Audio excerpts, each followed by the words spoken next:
心臓を捧げよう。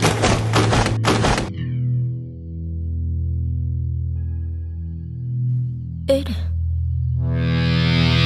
俺の名はエレン・イエガー。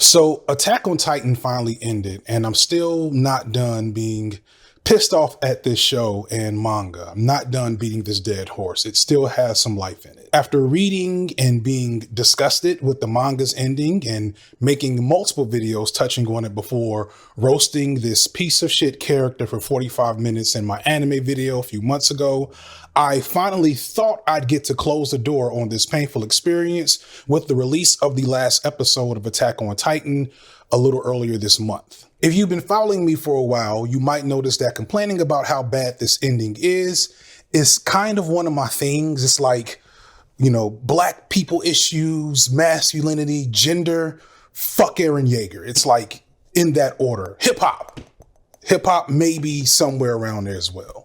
Ever since the manga ended in 2021, I and many others have been complaining about how awful this story ended up being on numerous levels. The ending betrays its own themes, it's overall unsatisfying, and it doesn't make a whole lot of sense in reality, which is even harder to swallow for a story that seemed to be so effective at planning out its plot. Every time I speak on this show, I get my fair share of hate and people saying I don't understand it and I have bad media literacy and all kinds of nonsense that I don't take seriously. In fact, it's been the exact opposite. People don't get subtext or lack analysis skills and consider how a story's themes really work, or are so blinded by their fandom that they can't see obvious things that the story is trying to say to them. And all of that I initially thought ended with the release of the final episode of the anime, because in the anime, several relatively small yet subtle things changed to, in my opinion, clarify what a lot of other fans of the show were supposed to get from the ending that they missed. Things that I clearly got, and you can go back and check the tape. Now, the ending is still unsatisfactory in so many ways, but at least it's less muddy. But that was good enough for me to have a little fun, because most of these changes prove that I was right all along. I even went live the other night right after I watched it just to gloat a little bit. And that was initially what this video was going to end up being, just a formal acknowledgement of me being right and gloating and styling on my haters, until there was a comment that happened in the live stream that set off an alarm in my head. So Hajime Isayama, the author or mangaka of Attack on Titan, has done multiple interviews over the years, offering his feelings and views about his manga and the anime. And while there have been a lot of weird moments from his interviews, one consistent thing has been his dour, almost tortured disposition towards his own success and his creation. He's expressed a lot that he still doesn't get it, still doesn't believe how popular the story is, that in his head, his success and the popularity of Attack on Titan is just a passing fad. But a recent interview that he did with the New Yorker gives a whole new perspective, or maybe at least help me crystallize his perspective on the feelings he has about this story, and especially about the controversial ending. And to me, it broke open a new interpretation of the story that I don't think anyone has really thought about yet.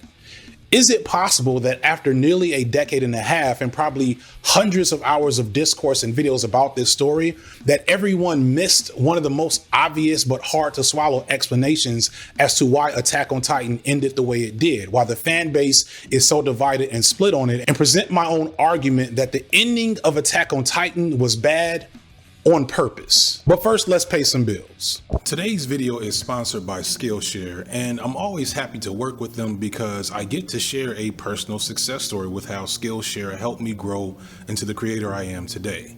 When I first started making videos, I had two real things going for me. One, I was a good writer and understood a lot of important fundamentals of designing a lesson from my years of teaching, and I was a media junkie with a basic understanding of the fundamentals of editing from college, as well as a good understanding of flow and pacing.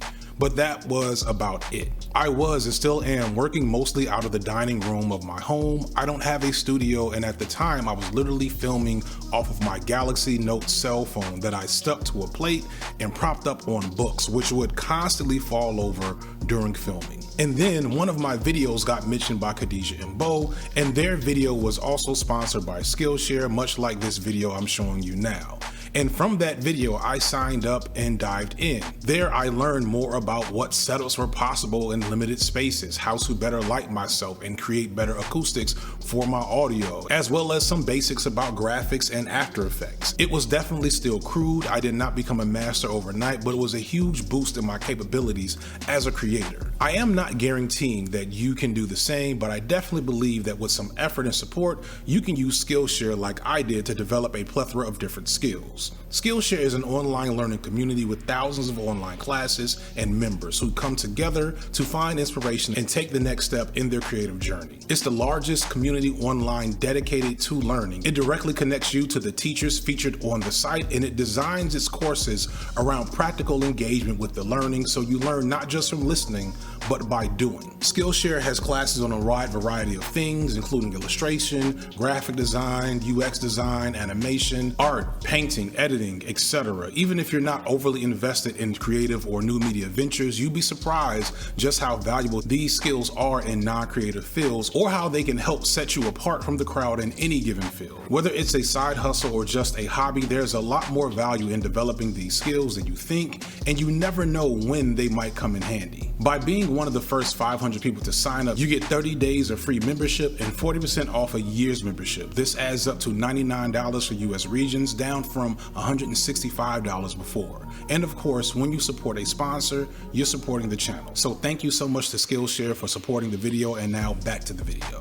So first, some brief background knowledge for anyone who is watching this and doesn't know what Attack on Titan is, and also spoiler warning, like I maybe should have said spoiler warning earlier, but spoiler warning. Attack on Titan is a manga written by Hajime Isayama that started way back in 2009. The manga was successful, but not this huge hit until it got an anime adaptation in 2013. And then that show was an instant huge success and was at the time referred to as the Game of Thrones of anime. And boy, that became a really apt description by the end of the show. The show was not beloved by everyone. For some, its dark themes and hyper-violence just wasn't their thing. For others, some of the concerning subtext combined with some questionable ethics and politics of its author was also a turnoff. But for many like myself, the story was too enthralling to put down. Much like Game of Thrones, the story's winding and twisting plot had its problems, but its mix of high fantasy and political espionage felt like it had to be planned out with expert precision. There's tidbits alluded to in the first few episodes that don't pay off until years later. There's so many moments and reveals and twists that it had me so stuck in the story's world that when it looked like the show wasn't going to continue, I went ahead and started reading the manga because I couldn't wait to get back into that world. And as the story went on, things got more and more concerning, but most readers, including myself, trusted that the end of the story would have a few final big reveals to put things in proper context. We trusted Hajime Isayama to end the story the way the story had deserved. And then in 2021, 12 years after the manga began, the final chapter came out, and it did not make everything make sense. In fact, the final chapter was so bad that it managed to turn much of the fan base against the manga and the show. And it did so in this unique way, because like Game of Thrones, right? Pretty much everyone hated the ending of that for the same exact reasons. But Attack on Titan managed to fail in multiple ways at the same time and piss off different sets of readers for different sets of reasons. Some hated that it took its main character, Eren Yeager, in a direction that they didn't want him to go in. Others were pissed off because so much of the ending's reveal really made no sense. And it pissed off people like me who gave it a pass on its concerning and awful politics, thinking it would course correct, but it didn't. In fact, it doubled down on its politics in a way. The ending was widely hated, and I prayed that some elements of it would be changed in the final episodes of the anime that again released just last week, November of 2023. And some things did, but not enough to make many of the biggest haters of the ending happy, outside of maybe people like me who at least could get to gloat about being right about why it was bad. So the first question I think people need to understand is, why was the ending considered bad? In that whole 2-year gap, there have been countless arguments on what exactly was wrong with the ending, if there was anything wrong at all. And these arguments usually center around those aforementioned 3 main issues. 1, does the final ending make sense? Does it wrap up certain loose threads of the story and deliver a satisfying explanation on what is and has been happening and why it's been happening? 2, exactly what messages and themes are we supposed to get from this story? Is it the alleged anti-war and anti-fascist story that many claim it is, or is it pro-war and pro-fascist essentially? There's reason to interpret the story in either direction, and if the ending doesn't clear that up, you have to see that as a significant failure that such a serious topic or theme could be fumbled like that. And lastly, what was the appropriate interpretation of the main character that everybody loved, Eren Yeager, and his actions? Should he be seen as a tragic hero, or at least justified in his actions? Or should he be seen purely as a villain whose actions are irredeemable? Eren goes through a very drastic change halfway through the story, and then another big change at the end. Which version of Eren Yeager is the true essence of that character that the audience and the viewers are supposed to hold on to? So let's start with number 1. Does the ending make more sense now after the anime ending? No. I don't have much else to say about this. Other videos might spend more time on this. To me, the shit don't make sense. Moving on.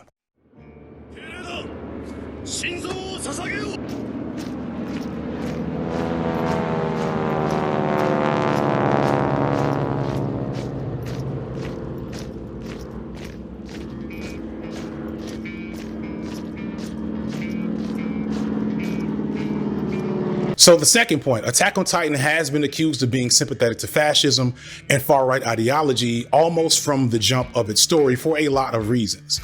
Much like movies like Starship Troopers or Fight Club or The Matrix, Attack on Titan gives you this glorified image of the military and militarism and war and violence. The argument is we're supposed to look at this stuff with a negative light despite the way it's being presented. But much like those movies, Attack on Titan has attracted a right-wing fan base who misinterpret what the story's true message is, or at least that's what we think until you get to the end of the story. The story presents a world consumed by conflict and war. There are lots of clear indications on what is right and wrong and the right way to respond to these conflicts. But there's also a ton of ambiguity on what is actually right that the author kind of leaves lying around in the background. So it's almost up to the reader or viewer to interpret the world's ethics and what they should accept or reject. And the way the ending works, even with its final tweaks, it still leaves that question of what the good part of the story is up in the air. And it's to the point where when you look at interpretations or videos and analyses by right-wing, alt-right types saying that the story is pro-fascist, they have as strong an argument as anyone else. Like with movies like Fight Club and The Matrix, it's not that hard to show people that those things are not the right-wing pieces of media that they say they are. Fight Club is literally written by a gay man, and it follows the story of a guy who creates an imaginary friend that just happens to look like Brad Pitt, and they go on violent homoerotic adventures together, railing against capitalism and consumerism. It has never been the celebration of traditional masculinity that some think it is. The Matrix was written by 2 trans women who were still living as men at the time, and it's about a bunch of queer-coded people in BDSM outfits fighting straight white men in suits. And the red pill that the manosphere loves so much to talk about as their symbol of getting aware to the reality of the real world is a metaphor for estrogen, as in the pills that these trans women had to take that were red during the 90s. It has never been whatever the manosphere thinks it is. I'll leave some videos in the description further explaining all that as well if you don't believe me, but trust me, it's right there. But for Attack on Titan, well, first off, there's a lot of evidence that the author has right-wing inclinations. Some of this is in dispute and maybe reading too much into things, but there's too much smoke to the fire to just disregard it as a way to analyze the story. There's a depiction of certain Japanese military figures who were definitely nationalistic in their activities, and there's also this underlying criticism of Japan's post-World War II oath of demilitarization being a metaphorical focal point for the story. And then you have the Eldians. The Eldians are are metaphorically related to the depiction of Jewish people, really historically and worldwide, but also definitely from their internment during World War II. Further, they also managed to turn into Titans because of a secret power woven into their DNA that has some uncomfortable comparisons to blood libel. And lastly, the horrific treatment of the Eldians and the fact that they're oppressed is in contradiction to the fact that they also secretly rule the world from the shadows, that an elite puppet government of Eldians run ritualistic transitions of power between wealthy families that control the world behind the scenes. So there's a lot of uncomfortable allusions to classic anti-Semitic ideals just carelessly laying around in the story. Furthermore, in the end, the response of the ongoing threat to, but also from the Eldian people has Eren Yeager, our protagonist slash villain, come up with a final solution, which is to genocide the rest of the world, but also maybe even his own people. It gets kind of confusing. But here's the kicker, and the biggest reason why the politics of the story are hard to settle with. He succeeds. He commits a global genocide, killing 80% of the world's human population.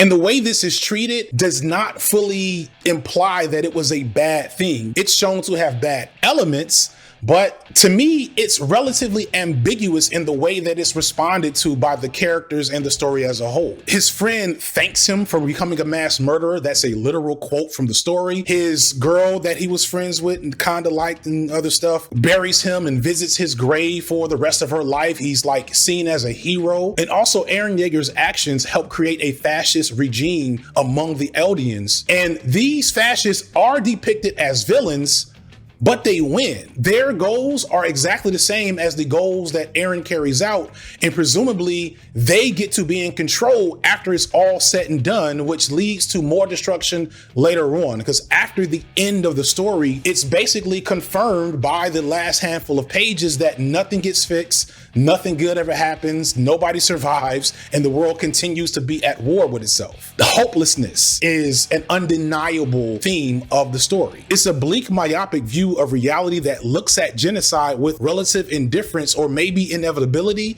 which is gross and muddies the argument that the story is so anti-war and anti-fascist. While you might not agree that it's pro-fascist, at least not on purpose, you can't deny that whatever anti-fascist elements it had are clouded by conflicting messages and how it's depicted in the story. So unlike The Matrix or Starship Troopers, when Nazis and conservatives try to claim the story as in line with their ideology, you can't so easily disregard it. And there's a ton more to this. Shout out to Lost Futures, who's done 2 videos on this that I'll put in the description.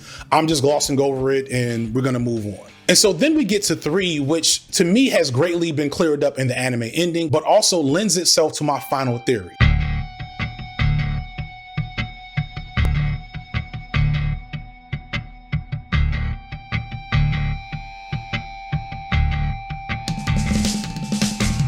The main character, Eren Yeager, goes through an interesting arc in the story. He starts out as your typical plucky shonen protagonist. He's spirited but untalented. He has more guts than brains most of the time, and it's very clear that out of his friend group, he's the most unremarkable. Armin is intelligent, intuitive, sensitive. Mikasa is this sentinel of power and violence, but he's mostly just a guy. He's courageous, but his courage is really stupid. When he joins the army, he can't even master his gear and is almost thrown out. And in one of his earliest battles, he seemingly dies. But then we find out that he had a secret power all along, and he goes from being the put upon loser to the most important person in their basically entire world. And here's a key thing, he never fully seems to settle with this fact. He doesn't actually take this newfound power and allow it to make him grow. Sometimes he does. He has a couple of moments of growth and success, but there's not a ton of change in how he views himself or how he's regarded, other than the fact that he's so valuable in the grand scheme of things. Some more revelations occur and time passes and we meet Eren again, but years later,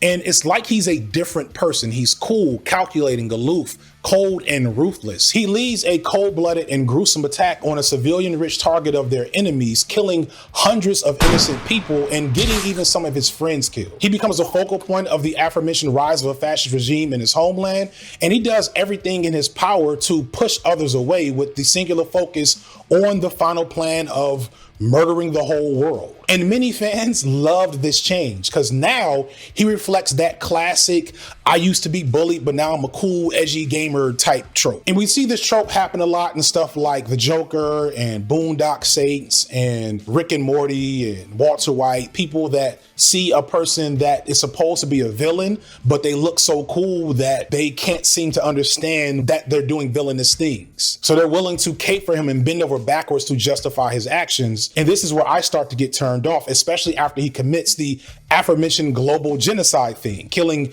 billions of people, yet others still defend and support him as if this is the right thing to do. In the end, however, a lot of those edgy fans were very disappointed because Eren dropped that masquerade of the cool, edgy anti-hero and greatly reverted it back to the off-kilter and confused loser that he was before. All of the meticulous 5D chess plans that he had in the previous chapters are revealed to be the actions of someone else, and all of the ways in which he was cool wasn't within him, it was another person's doing. And this other person is another figure in the story that I won't get into, but the point is, Eren was not in control of his actions the entire time. He was on his awesome Alpha Chad arc. It pulls all of the conviction and charisma out of the character, and to me, that was an interesting twist because it revealed just how shallow and lame that type of edgy bravado character actually would tend to be in reality. It still sucks, but at least it's an interesting twist, a twist a lot of fans hated. But still, for me, it was more about how this all was treated. It's one thing to reveal your villain to be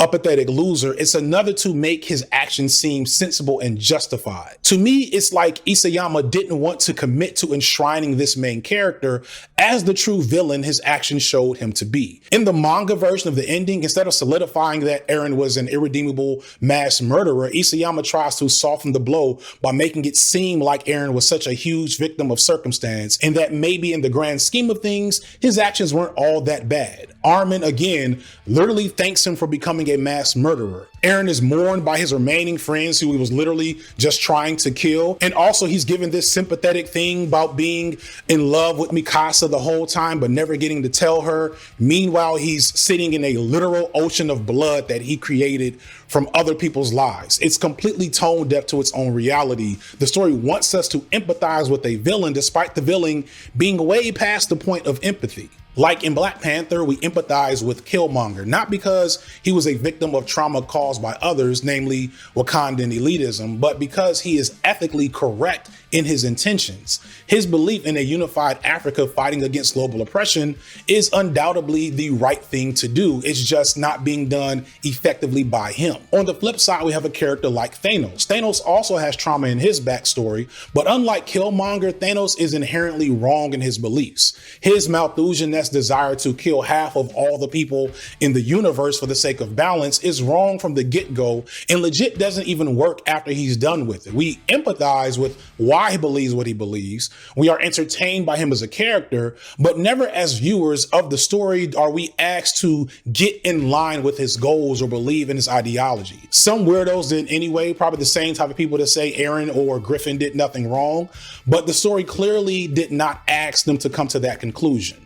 When we meet Thanos again after the snap in the second movie, he does have this bittersweet tone to his presence for a second, and then Thor chops the motherfucker's head off, and that's the end of it. That's how you handle a villain like that. Contrast this to the bittersweet farewell that Killmonger got at the end of Black Panther, and you see how it makes sense. In Attack on Titan, they try to give Eren Killmonger's ending with Thanos' actions and ethics. The author doesn't want us to fully condemn Eren for killing billions of people for literally no specific reason other than he wanted to do it. Isayama wants us to sympathize with genocide because he wrote it in a way to make it seem like it was justified without actually making an effort to justify it.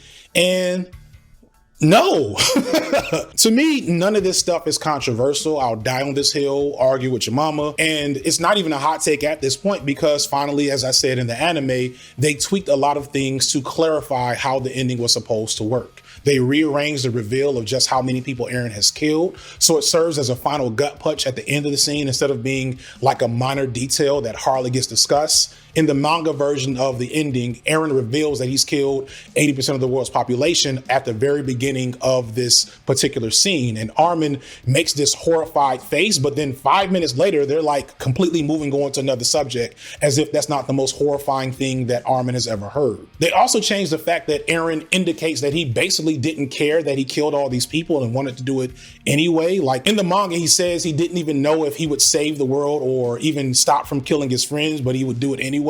And the anime takes a lot of that stuff out to make it so at least it seems like although Eren did want to do this horrible thing, he didn't actually desire to make it happen, if that makes sense. It's almost like killing the whole world was an intrusive thought, and that thought took action before he could stop it. In fact, it insinuates that he tried to stop it on some level, which actually contradicts with other parts of the ending. But like I said before, the shit doesn't really make sense. Most definitively, though, they leave no mystery about who Eren really is. They add several lines where Eren calls himself an idiot who stumbled upon this amazing power by happenstance, who didn't really have the capabilities to use it and ended up doing what an idiot with power does, being destructive. This change is explicitly aimed to kill any love or admiration remaining that fans may have had for the cool, edgy Eren that took the world by storm. It's low-key as if Isayama watched my videos calling Eren a loser and said, yes, that's exactly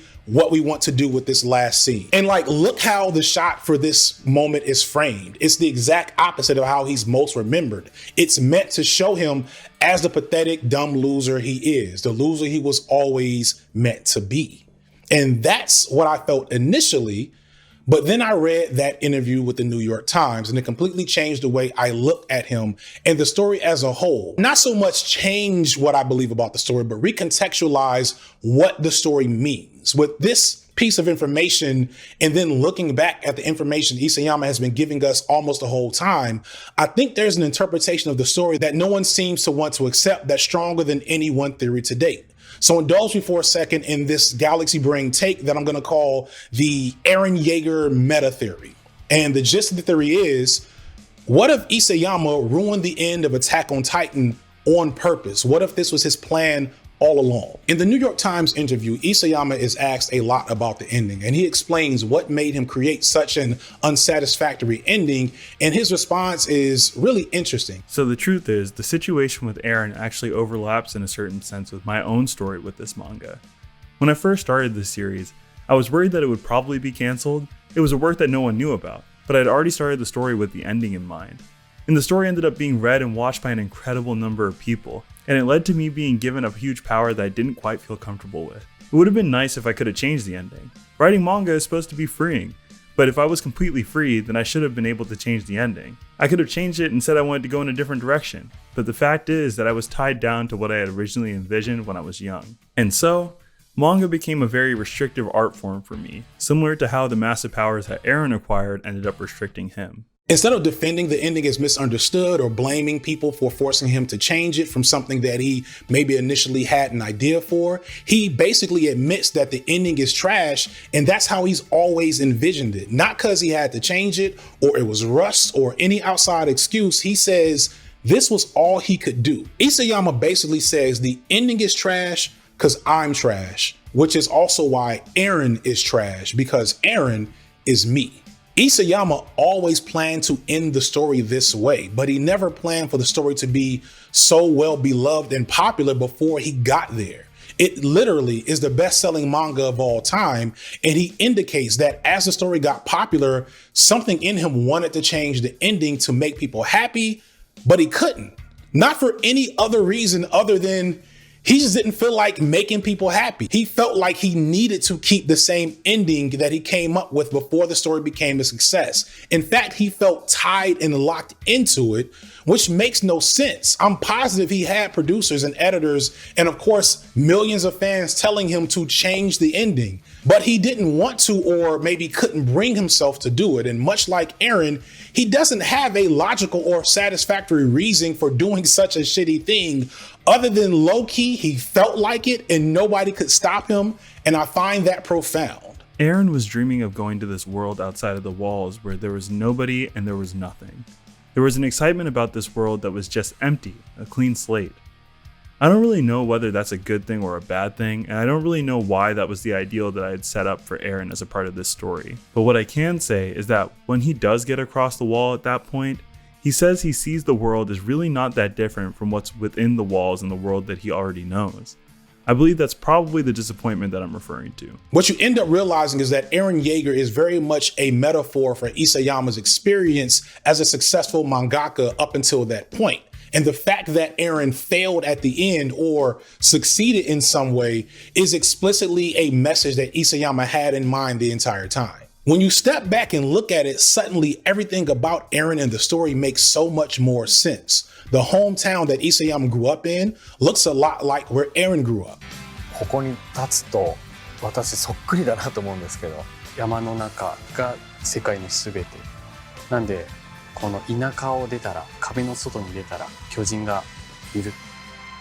And the isolated feelings that Eren had, Isayama also had. And much like Eren, Isayama dreamed of going beyond where he started, thinking that that would be something new, that would be something wonderful that he could use to make himself feel better or feel greater than he actually was. And I imagine that he dreamed that there would be something amazing behind those walls, or in this case, those pastoral mountains. Isayama got into manga because it gave him an outlet to create the type of worlds that he didn't feel inadequate in.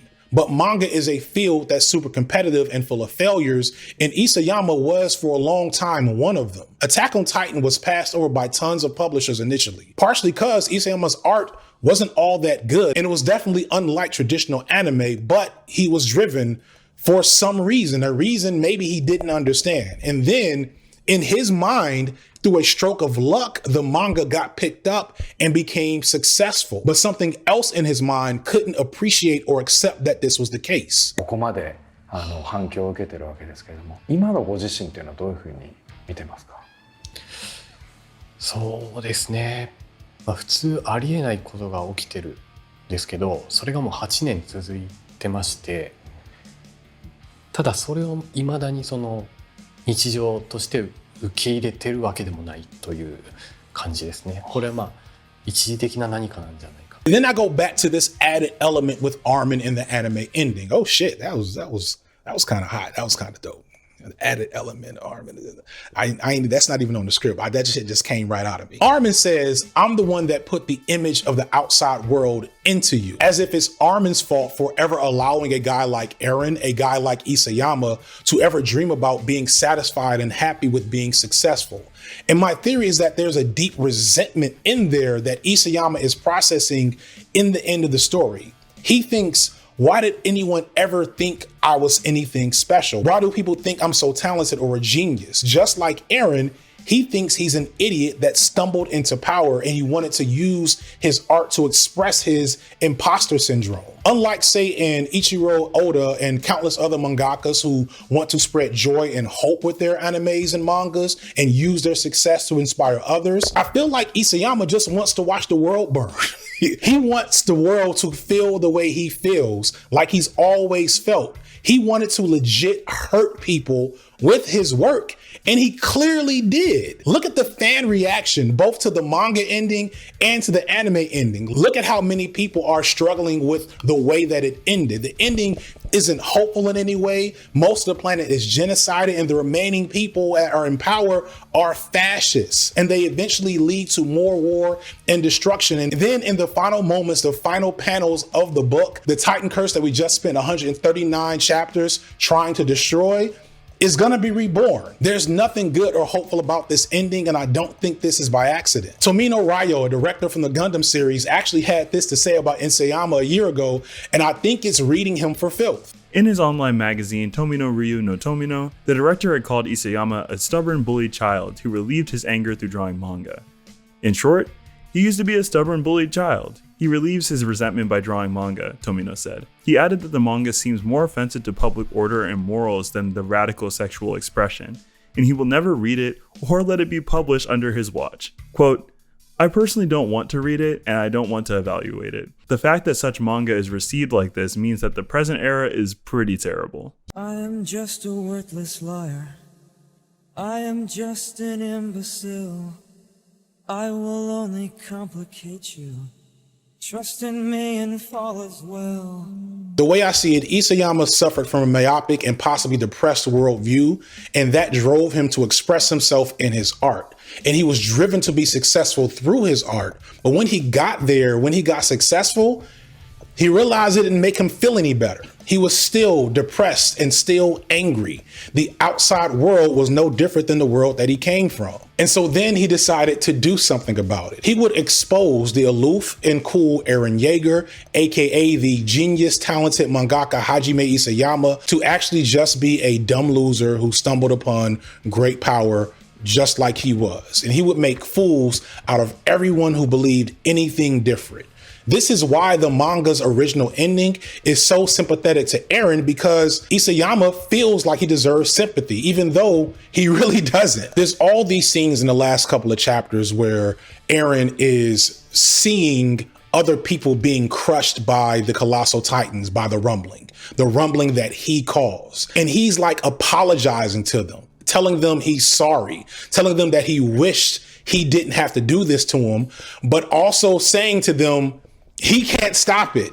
It has to happen. It's the only way that he can see to go forward. The only way that he can be free. He is a slave to freedom, whatever the fuck that means to him. It didn't make sense to make people happy, to solidify belief in his talent, or even satisfy his own desire for a more satisfying ending. So he made the ending bad. Not a sad ending or a bittersweet or tragic one, but an unsatisfactory, bad ending that betrayed almost everything that it had built up to that point. An ending that illustrated his view on the world and that nothing was good in it, nothing of value ever lasts or is really ever worth the effort. And even if you have the literal power of gods and titans, that you'll still fuck it up somehow. And maybe flattening everything and starting over is the only way, and the pain caused from that doesn't matter. And if that doesn't make sense to you or doesn't satisfy you as a fan, good. Fuck you. You shouldn't have enjoyed it in the first place.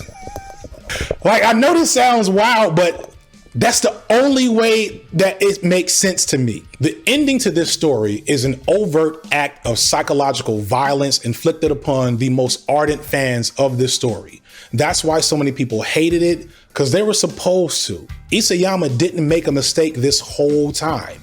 This was what he wanted to do with his work. And if you look at the ending with that goal and theme in mind, that this possibly depressed, misanthropic, and nihilistic author wrote one of the greatest pieces of media of the century only to shit on it at the last minute out of spite, that might be the greatest ending to a piece of art that has ever existed.